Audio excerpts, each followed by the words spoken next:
Hello po sa inyong lahat mga kamatsas. Maihabol ko itong bakbakan nila Wesley So and Fabiano Caruana habang nagiintay tayo sa ongoing round ngayon. Kararating lang po kasi namin, ginabi na mga kamatsas, pasensya na po sa late upload. At tingnan natin, dito raw po sa laban nila Wesley So and Fabiano Caruana, meron daw na miss na forcing mate. Isa sa kanila tapos na sana pero na-miss daw yung matches Yan ang aalamin natin at mamaya tingnan din natin, silipin natin kung itong si Hans Mukniman ay uubra pa kay Lebon Aronia naman nakatapat niya sa round na ito. Okay, bago yan mga kamatsas, bigyan ko pala kayo ng puzzle mula sa daily puzzle natin ng Internet Chess Club. Ito po yon. Click the mission button sa taas. At dito po ako sa Steady Mind ulit ha. Kahit marami pong gagawin tayo ditong missions na pwede nyong itry, pero Steady Mind para ibigay ko naman sa inyo yung puzzle of the day natin as of October 19. Ayan. It's block to play ito mga kamatsas. Ano kaya ang pinakamatinding gagawin ng block dito? Pagkasagot nyo, lapag nyo po in chess notation naman sa comment section below para naman mapusuan natin makapag-react ako. Ating i-analyze na itong matinding naging laro ni Wesley. Knight F3 si Fabi, D5 si Wesley, C4, ayun, binasag kagad ang diskarte. E6 lang para manatiling solid at nag-G3, katalan ang ipinaghanda dito ni Fabi. Ayun, dito po kasi mga kamatsas, choice kasi ng black yan kung magbi-bishop E7, hahayaan talaga ang puti na maihabol ng D4, magiging katalan proper. Pero ito po yung anti-katalan dyan dahil hindi nag-D4, kumbaga samantalahin ng black na makontrol ng lubos ang sentro. Nag-castling, Knight C6, ayan, bakit yan kagad? Para maihatid kagad ang pawn sa E5 at talagang maging solid talaga ng lubos yung pawn sa D4. Okay? Nag-D3, Bishop C5. Okay, parang kumbaga malalim ang preparasyon ni Wesley. Pero pagpapatibay lamang po sa D4, Knight BD2, yun nga lang medyo parang prone sa matitempuhan Castling, Knight B3, and then Bishop E7. Siyempre, hindi po pwede dito alanganin yan, magsi-C5 Hindi naman siya kulong, pero yun nga lang, ang pangit na. Kasi mayroon pang Knight F takes D4. Pag kinapture ito, lipad ang Bishop. So, may mga ganyang simple na tactics. Kaya dito, ang ginawa, Bishop E7, atras muna, and then nag-H3, nag-A5 na. Okay, expected naman pala ni Wesley itong Knight B3. Pero, alam dapat yung idea ng A5 na pampaalis ng knight pag umatras, babalik uli ang bishop sa C5. At ang nakikita kong purpose bakit nilalagay dito yung bishop para hindi maka-A3 basta-basta. Hindi po makaka-A3 basta-basta kasi kakapturin lang, mawi-weaken ang pawn structure ng white. At dito nag-E3 na si Fabi. Kumbaga, samantalahin na yung bishop wala sa C5, pwede na mag-E3. At yan ang novelty. Wala po sa libro mga kamatsas. Kasi ang nasa libro, sa pagkailang ng puti, A4. Para hindi nakakailang yung paparating na A4. Ayan, bago tayo magpatuloy dito, sinashoutout ko muna ang Strum Jam Band. Ang galing po ng Strum Jam. Naka-jamming ko kanina sa kantahan. Ayan, salamat po sa opportunity na yun. Salamat sa Diyos. Okay, balik tayo sa E3 na ginawa para basag gagad, and then nag-E5 si Wesley para maintain lang ang pawn D4 at kinapture-capture, nag-A4 para walang push A4 at hindi maigli, hindi mapaalis ang knight na yan sa B3. Yun nga lang, butas yung square B4. May drawback din tasbo-tasbo yung B4. Sinamantala ni Wesley postehan ng bishop. Nag-bishop D2, tinapatan ang bishop para ma-neutralize kagad ang malakas na yan. Bishop F5, yung isa namang bishop po, ayun, pang pressure sa pawn D3 at nag-queen C2 lang. Hinay-hinay lang muna, depensa muna at nag-rook E8, develop, controls the E-file at nag-rook E1, tinapatan para talagang totally may pang control. Nag-queen D6, extra support sa bishop. G4, inatake ang bishop, umatras at nag-C5. Ayan. Yan naman ang mga timplahan dito ni Fabi, no? O talagang napapa-atras si Wesley. Kinapture na capture and Bishop F4. May threat sa C7. Rook C8. Tiyaga munang depensahan. At nag-Rook C1. Ano idea ng rook c1 para extra support ba sa pawn? At nag-h5 na, ayan. Kasi po, hindi po kaaya-aya sa puti yung may ganyang h3g4. Hindi maganda yan eh. Kaya hanggat maaari, binabasag po talaga yan sa pamamagitan ng h5. Gni5 lang, para kahit paano manatiling solid at may tempo attack sa bishop, umatras lang ang bishop at nag-b6. Ayan. Ang natatanaw dito ni Wesley, ang basa ko po dito, syempre, pag kinapture-capture, magkakaroon, magte-take effect ang tore ng malakas sa c-file since nandyan pa yung reyna ng puti. Kaya gusto niyang buksan eh. Kumbaga, wini-welcome niya, sige, capturein mo yan, parang ganun eh. Pero dito mga kamatsas, ang accurate move daw is queen d8. Queen d8. Okay, marka-marka lang ba doon? Di makaalis yung knight. Mga ganong idea, no? Balik tayo sa b6. Nag-g6. Grabe tong lalim ng binitawan ni Fabio. Panira sa king side, ano? Knight e7 na paatras. Bakit kaya? Ano laman kung capturein ang libreng pawn na yan? Meron pong queen c4. Aray ko. Aray ko. Sakit. At halimbawa mag knight e7 para depensahan, may knight g5. Sunod-sunod pala yan. At kapag nag c6, kakapturin lang po ang pawn sa b6. At dito ay nako, pangit, sabog, nakapin, sabog ang king side, ang lakas ng pass pawn, marami pong benepisyo na magagawa sa puti.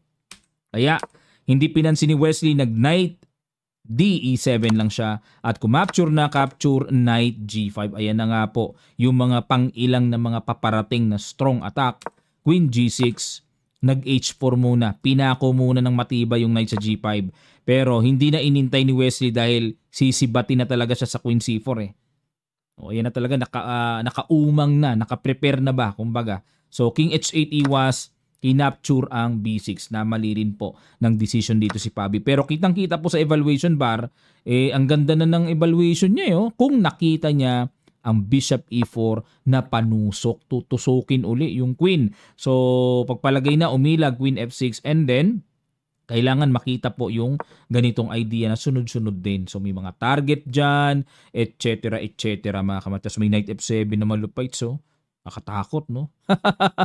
So lamang na si Fabi. Yun nga lang sa pamamagitan ng mga mistake moves, yun talaga, makaka-recover talaga. So kinapture, capture din. Tingnan nyo, lumakas yung tore. And then queen c4. Ayan, dito naman ako believe kay Fabi.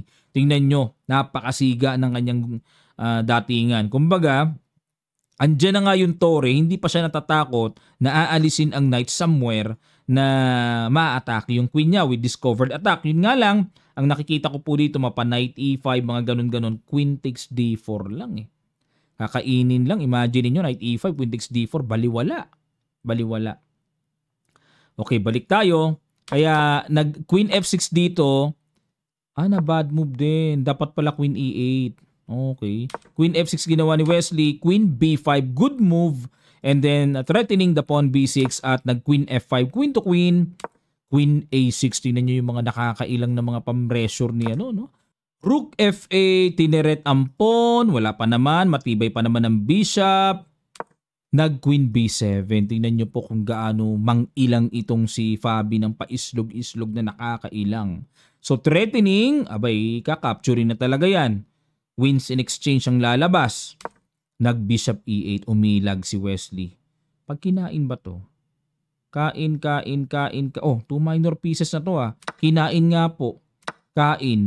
Kinain nga.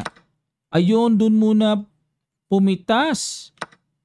Pero sa computer po, ito ang gustong pitasin. Yung tore kagad, sabay kain doon. Yun nga lang mga kamatsas. Two minor pieces sa isang tore. Winning pa rin talaga. Kitang-kita ang pagkaganda ng position dito ni Fabi. Mabigat talaga si Fabi, So balik tayo sa queen takes dito ni Wesley, nag-rook e6, knight f5 at dito mga kamatsas, talagang grabing brilliant ang ginawa ni Fabi, bishop e5. Napaka-deadly ng tira na yan dahil ito po threat rook h6, may mga ganon Hindi naman makain ng knight kasi may matchas. So, hangin yung knight. Pinatulan na ni Wesley. Okay, and then rook h6. Another brilliant move by Fabi. King g8. Ayun, dito ay Rook H7 perfect. So threatening matchas, Rook F7 obligadong sanggahin ang paparating na matchas. At dito po, Knight takes F7, grabe ka-accurate itong si Fabi. Super accurate, ano? King takes, Knight G5 check, King H6, at dito nag-Queen takes B6. So still, hindi pa rin maigli yung evaluation bar. Talagang halos sagarin na ang pagkalamang dito ng puti, nag-Queen F6. Yun lang mga kamatsas. Tingnan nyo, laki ng ini-recover ng position dito sa evaluation bar. Dapat daw po ang tira ay Queen B8. Yan pala ang mga pang-awarding time. Susundutin ng matcha sa ilalim, aray ko. O kakapture nito para pag tsumik, gaganon. Kaso Bishop F6, ayun o. Ayun o. So Knight F3 check para may mga panggulo, kakainin lang po. So pag kinain, matchas dito, di ba? So magku-Queen to D1, King, bakit hindi King G2? Ano meron? Pareho lang naman eh. King H2 kasi tira niya eh. Bakit gano'n? Kasi anytime naman kasi may matchas eh, di ba? O yan. So winning pa rin po ang white dito. O, balik tayo, no? Pero nag-Queen F6 eh. Dito titirahin sa kabila sa pamamagitan ng Queen F6. Pero, ayun, yun ang kaibahan. Kung kinontrol dito ni Fabi yung 8 rank, hindi makakababa yung Queen para suportahan yung mga paparating na matchas. O, pero Knight F7, gumanon, check, kain, and then Queen G7, Queen E4, and then kain. Ayan, no? Naka-equalize pa si Wesley bigla. Pero, syempre, delikading pa rin yung pwestuhan dito ng King. Delikado pa rin yan. At ng King H7, Knight E5, threatening. Queen G6, pero may ganon. Ayan, only way to protect the G6. And then Knight C6, so threat ang Bishop. Okay, Queen F8, so umukay na po si Wesley talaga totally dito. Oh, as long as kayang proteksyonan on time ang G6, mahihirapan ng puti. Knight F3, ayun, lilipat na naman doon, no? Queen D7, Knight E5 ulit. Teka muna mga kamatsas, bakit hindi ito? Kasi kakainin, iniisip ko may ganyan eh.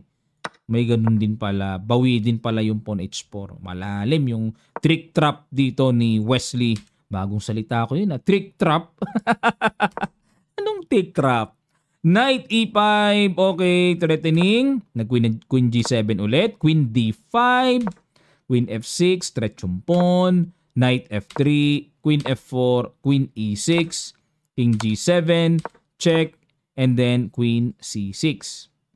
Pag tsumik dito, King F1 lang. So, supportado yung Knight. Yun ang purpose, no? Check, King F1, Queen H3 check, King E2, Queen G4, King F1, check.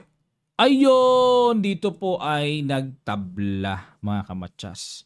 Sayang pala yung talagang kaninang hindi mapipigilang matchas, ano. May forcing mate na pala doon si Fabi papunta kay Wesley. Talo sana si Wesley. Medyo pinalad pa, no? Ang ganda nang nangyari.